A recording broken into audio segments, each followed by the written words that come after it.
Yeah, you just give me a little story there about orchids, Dean? Yeah, and it's about a thing called mycorrhizal fungi.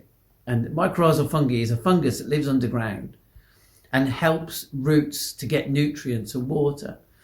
And one of the ways we realised how important it was, is that orchids in the 1800s were worth a fortune because we couldn't propagate them. They used to die when we propagated them.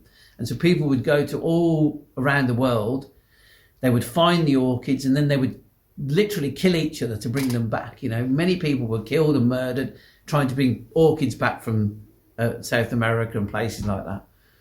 But then the industry realised the realisation was the seedlings couldn't survive without their partners, the mycorrhizal fungi. And once they realised that, they were able to propagate millions of them. And now you can go in a shop and buy them for $4.99 or, whatever cheap price. So did you say orchids were worth more than gold? At one point, yeah. I mean, they were worth... Orchid collectors would literally send out people, plant hunters, would send them out to different continents, but it would cost them a fortune. You would have to fund a whole expedition. You would have to go to hostile territories, and there was great risk to your own life. But the simple discovery that it wasn't just the plant, but we needed these mycorrhizal fungi to help them survive.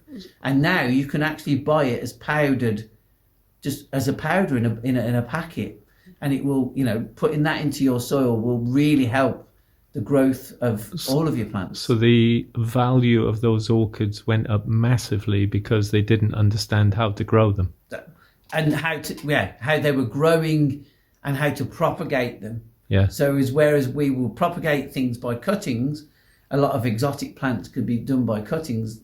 We weren't doing that with orchids in that day. So is that similar to the tulip story, where the value of tulips went? Yeah, I mean, tulips is the fascinating. Tulips had a whole economy, I believe, and it was, people would, once they found new tulips, they would invest in it like they would invest in Bitcoin now, and it would make people fortunes or it would break them.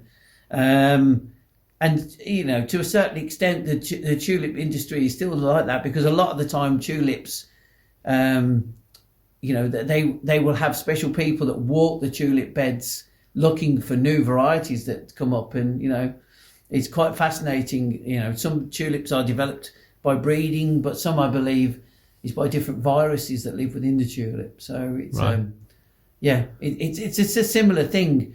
The story of the tulip is very much a story of Dutch horticulture and how they rise, to prominence across Europe. Yeah. Okay. Fascinating. Thank you.